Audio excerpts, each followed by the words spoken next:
নমস্কার, সুপ্রভাত। কেমন আছেন সবাই? আমি অনন্যা, অনন্যার ব্লগসের আরও একটি ঝাঁ চকচকে নতুন ব্লগে আপনাদের সকলকে জানাই অনেক অনেক অনেক স্বাগত। আশা করছি সকলে খুব ভালো আছেন, সুস্থ আছেন, সাবধানে আছেন, নিরাপদে আছেন। আমরাও বেশ ভালোই আছি।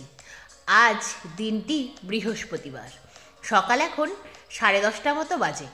আপনাদেরকে সাথে নিয়ে ঠিক এখন থেকেই আজকের ব্লগটি আমি শুরু করছি। প্রতিদিনের মতোই সকালে ঘুম থেকে উঠে ব্রাশ করে ফ্রেশ হয়ে নিয়েছি। তারপর মায়ের হাতে হাতে টুকটুক করে বাসি কাজগুলো সেরে ফেললাম। তারপর আরও একবার ফ্রেশ হয়ে চা পর্ব মিটিয়ে ফেললাম। তারপর পাশের বাড়ির জেঠির কাছে গিয়ে খবর নিয়ে এলাম যে এইখানে কবে দুয়ারে রেশন দেবে। প্রতিবার গ্রামেই যেতে হয়, আর বেশিরভাগ ক্ষেত্রে দেখা যায় গ্রামে যাওয়ার পরে জানা যায় আর কি যে লিঙ্ক নেই। তাতে করে আমার যাওয়া আসার খাটুনিটা বেকার যায়। তাই ভাবলাম দুয়ারে রেশন তো এখন সব জায়গা থেকেই পাওয়া যায়, সেই রেশন কার্ড যেখানেই থাকুক না কেন। এই ব্যাপারটি অনেকের কাছেই শিওর হলাম যে ফিঙ্গারপ্রিন্ট দিলেই নাকি রেশন উঠবে। সেই আশায় মনে মনে ভাবলাম এখান থেকেই এই মাসের রেশনটা আমি তুলে নেব, আর গ্রামে যাব না শুধুমাত্র রেশন তোলার জন্য। সেই মতোই পাশের বাড়ির জেঠির কাছে গিয়ে জানতে পারলাম আমাদের পাড়াতে যে দুয়ারে রেশন আসে তা নাকি আজকেই আসবে, আর জেঠি নাকি 12টা নাগাদ সেখানে যাবে রেশন আনতে। সেই মতো বাড়িতে এসে আমি তাড়াহুড়ো করে কাজকর্ম শুরু করে ফেললাম। প্রথমেই বেডটাকে গুছিয়ে নিলাম আর ঘরের আসবাবপত্রগুলো মুছে ক্লিন করে ফেললাম। তারপর চলে এলাম রান্নাঘরে রান্না করতে।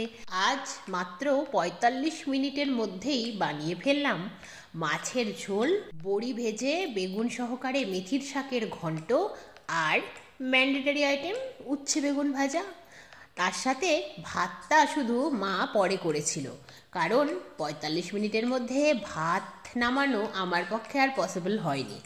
এইটুকু রান্না করেই জেঠির সাথে ছুটেছিলাম যেখানে দুয়ারে রেশন দেবে সেখানে গিয়ে প্রায় 80 জনের পিছনে লাইনে দাঁড়িয়েছিলাম। এতটাই ভিড় ছিল, আমি যে সামনে গিয়ে জিজ্ঞাসা করব যে আমি এখান থেকে রেশন পাবো কি না, সেই সুবিধাটুকুও লাভ করতে পারিনি। যথারীতি 2.5 ঘন্টা মতো সেখানেই দাঁড়িয়েছিলাম লাইন যখন এগিয়ে আমার টার্ন এলো তখন জানতে পারলাম কার্ডটা দেখানোর পরে যে আমার কার্ড যেহেতু এখানকার নয় গ্রামের, তাই আমি তাদের রেশনের দোকানে গেলে রেশন পেতে পারি, তবে দুয়ার থেকে পাবো না। তবে অস্বীকার করব না, ইনাদের ব্যবহার খুব ভালো ছিল। আমাদের গ্রামে যারা রেশন দেন তাদের থেকে তো ফার বেটার। তারা আমাকে আবার একটা ফোন নাম্বার দিয়েছিলেন, সেখানে কল করে জানতে পারলাম তাদের রেশনের দোকানে না গিয়ে আমি যদি পাওয়ার হাউসের কাছে রেশনের দোকানটিতে গিয়ে তাদের মধ্যে একজনের নাম করি তাহলে সেখান থেকেও আমি পেতে পারি। এই কথাটি শুনে আশ্বস্ত হলাম, আর তারপর বাড়ি এলাম। বাড়িতে এসে স্নান সেরে ফেললাম, তারপর সারলাম লাঞ্চ। তারপরেই একটু ছাদে গিয়েছিলাম। আজ যার বেড়াটা পাপড়ি বেলেছে।